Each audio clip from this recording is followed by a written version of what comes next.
Hi, everyone. I'm very excited to be doing this interview on really a look at what schizotypal personality is, and kind of going into that in depth. What will make this interview a little bit unique is that I'm going to be doing a voiceover for the interviewee, essentially. It's a text interview. So I'll just get started now, but I did want to give that as a disclaimer. So to start with, I'm going to read an introduction message from this person. It says, "Hi everyone, I'm S. I'm 31 years old from Argentina. I would love to make this interview by call like the other interviewers. But sadly, I'm now living with my mother. I'm taking care of her after a domestic incident, which made me think that for her safety, it's better to be with her at a moment like this. Due to being with her, I cannot talk about something so personal like what this disorder is." Um, So the next question is, how would you define how would you define and or describe STPD? I think STPD is a diagnosis meant to describe a series of certain kinds of thoughts and behaviors that some people possess. There's a test called the Schizotypal Personality Questionnaire, and this test measures number one, ideas of reference, number two, social anxiety, number three, odd beliefs or magical thinking, number four, unusual perceptual experiences. Number five, eccentric or odd behavior and appearance. Number six, no close friends. Number seven, odd speech. Number eight, constricted affect. Number nine, suspiciousness/paranoid ideation. I think STPD is just meant to describe a portion of the characteristics of a person's personality and not the whole. So the next question is, what were some of your earliest traits or behaviors related to STPD? I think STPD in me is something that developed with time. I didn't just get born with all the traits of STPD. I started feeling different as a kid. There's a German word called Anderssein, which refers to an enduring and pervasive feeling of being different from others or simply wrong.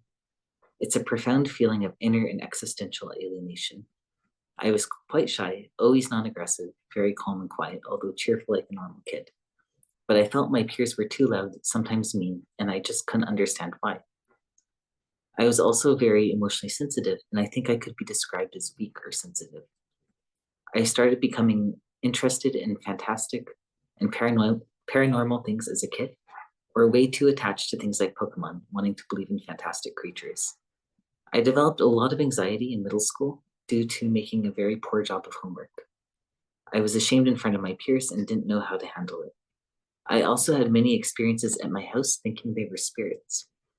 I always remember one day I went to the bathroom at night and wanted to close the door, but I started feeling the door was pulling in the other direction. I was pulling strongly, and I started thinking it was a spirit or something that was not letting me close the door. Then I started being interested in things like astral travels, which I often tried to perform. I was very interested in lucid dreams, which I've had many times. I also read things like Aleister Crowley and other obscure religious texts, as well as many types of conspiracy theories or other out there ideas. The next question is, how was your diagnosing process? I was 29 years old and going to a psychiatrist to treat insomnia and told him I've read about psychology and attended psychology university for 2 years. I asked him if he could tell me if I had any type of personality disorder like schizotypal, or autism. He referred me to a psychologist. I took a whole lot of tests over 4 sessions. I wasn't surprised when she told me the result was STPD. Before the first session with my psychologist, I reread all personality disorders and autism and thought STPD suited me pretty well. I even made an online post about this before the first session with her. I walked out of the office feeling very happy. I had spent years since I was 16 thinking if I had any kind of personality disorder. It was the end of a chapter. The next question is, how do you think your STPD developed? Feeling different and being shy made me fall apart from the social construct. Plus, I always had a weird way of thinking. I also think I've been quite childish or immature compared to people my age. I kept having interests in things like Pokemon or Digimon that my peers thought were too silly. When I was 16, I felt so out of place around my peers that I started preferring staying home alone, watching a film, rather than going to a party with them. They were so irrational and quite nasty to me, always confrontations and nasty jokes. I was much calmer and preferred watching a Woody Allen film.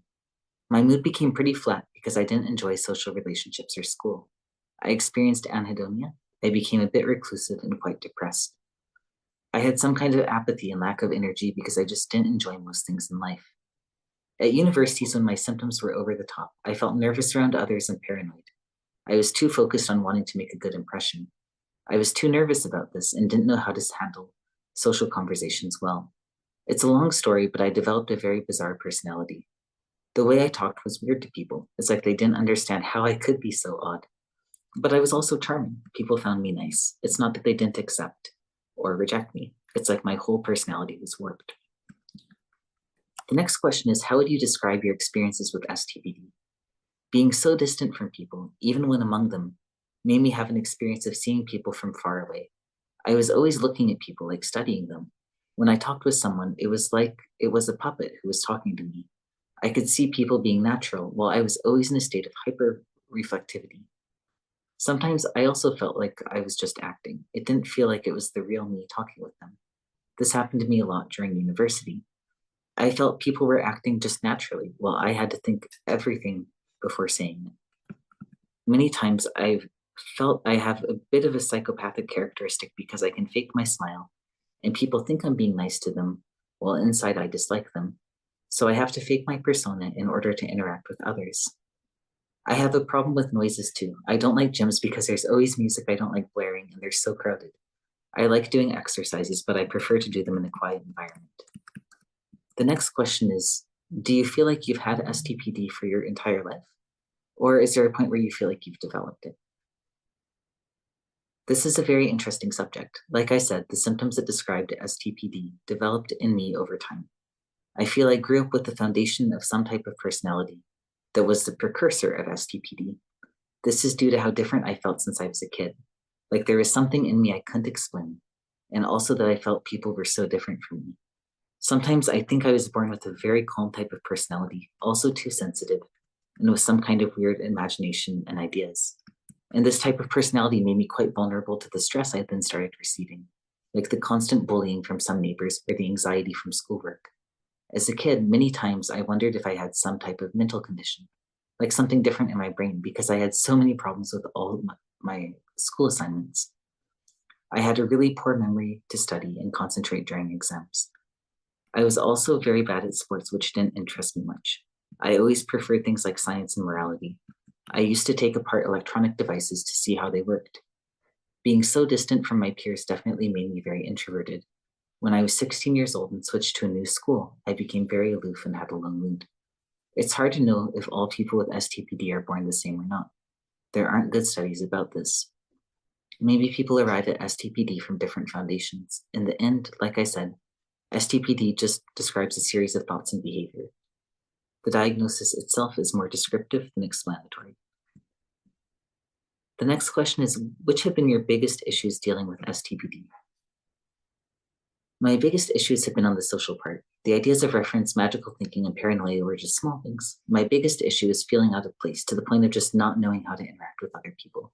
It wasn't that I was nervous, I just didn't know how to relate to others, like having my mind in blank. These problems mostly started as a teenager and stayed until around 25 years old. Around my 20s, I was able to hold conversations with other people.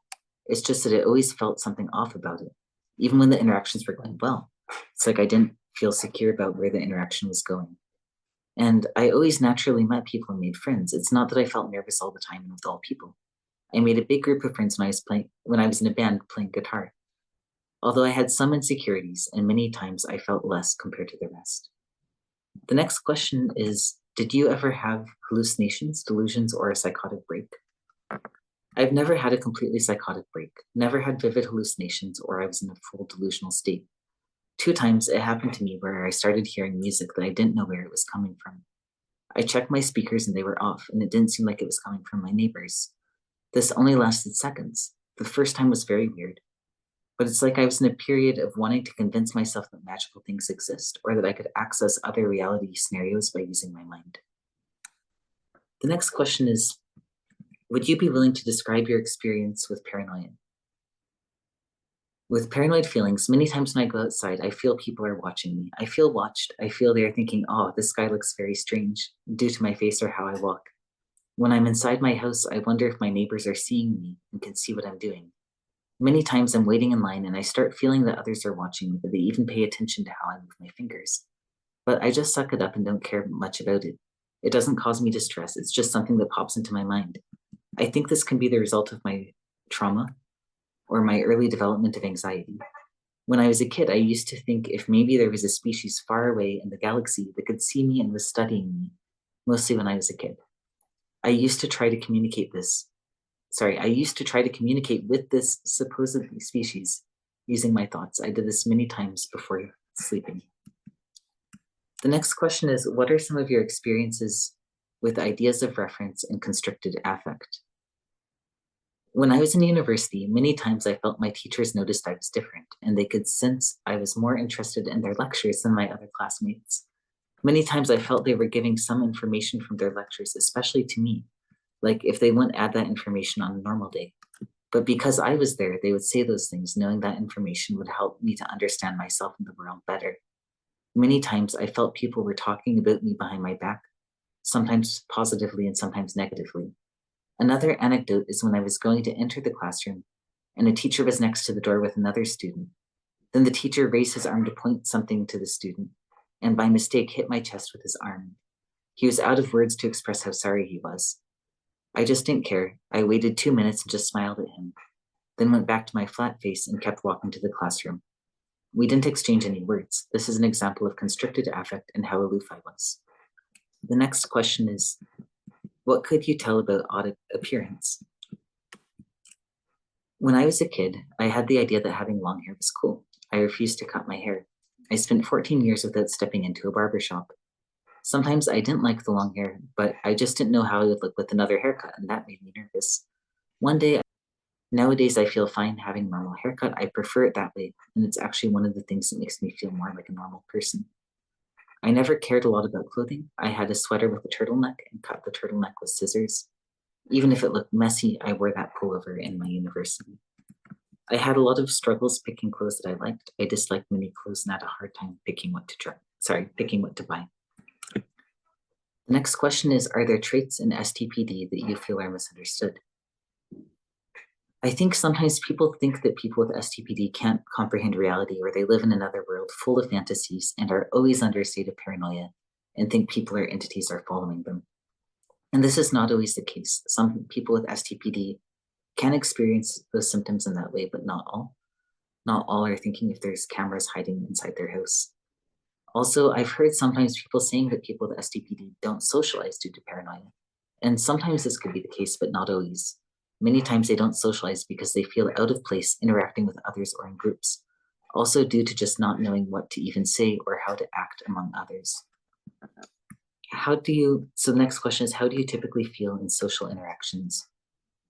I'm quite a strange person. My problem is that many times I've met nice people, but I'm always expecting more from them. I feel bored if they don't talk about things I have interest in, and I don't find their interests appealing to me. I feel like I enjoy conversations, but there's something lacking. I feel conversations lack depth. I find them too simple and shallow. I also feel I just can't talk about things I like because they are things most people don't like or find strange. I abandoned many friends due to this. They were good with me, but I've been obsessed with some interests like science, psychology, history, and philosophy, things that most people don't know about, or even films I only watch. I'm different now and more accepting. It's like I've learned to feel comfortable by myself, so I don't have to expect finding people exactly like I want. Other times I can feel quite diminished around others. People are very judgmental and like mocking others. Of course, not all people. Like I've said, I met many very nice people too. But many times I feel I have to hide myself from others and I feel uncomfortable around some kinds of judgmental people. It's a nasty experience. The next question is, do your emotions shift relatively quickly or slowly on average? I wouldn't say my emotions switch quickly. I can have some anxiety attacks, which are not visible from the outside. For example, one time I went to a doctor for some exams and I just naturally get nervous. When he checked my blood pressure, it seemed very high to the point of tachycardia. It's not that I was anxious for any particular reason, maybe just the idea of having to do some commands, postures. I wasn't afraid of anything. Like I said, I just naturally get nervous. The next question is, what are some of your current traits or behaviors related to STPD? Nowadays, mostly some type of general anxiety and depersonalization. It's like a hyper awareness of my environment and my own body. When I go to the supermarket, I feel a bit watched. I also feel I pay too much attention to people. I observe people a lot, how they act and what they say. Also, when I interact with people, I feel a bit nervous for no reason, but mostly when it's to buy something. I feel like people are part of a scenario, and my interaction is like being inside of a play. I'm still quite introverted. People can see me as quite cold or too serious and lacking expressions. But I try to mask all this, and it's not something that struggles me. I bear with it just fine. And then, what is your final message? I could keep talking about my life for hours and all the things that have made me a weird person. I think I haven't talked so much about what made me so eccentric and weird to the rest. This is because it's quite difficult to explain with small examples. To explain this, I should tell long stories. Sometimes they're not even stories, it's just how my mind works, the things I think, and most importantly, how I think them, or things I do with my hands. Nowadays, if someone sees me, they just think I'm a regular person, maybe a bit nervous, that's it. Sometimes I stutter a bit when I talk, not because I'm nervous about something specific. It's like the whole foundation of my personality is an anxious one. I think STPD is different from case to case. Like I said at the beginning, STPD is only meant to describe a few key symptoms. This disorder is characterized by having an eccentric behavior, and this can be different from person to person. So that's kind of the full interview there. Thank you to everyone who took the time to watch this, and thank you again to the interviewee for contributing this perspective.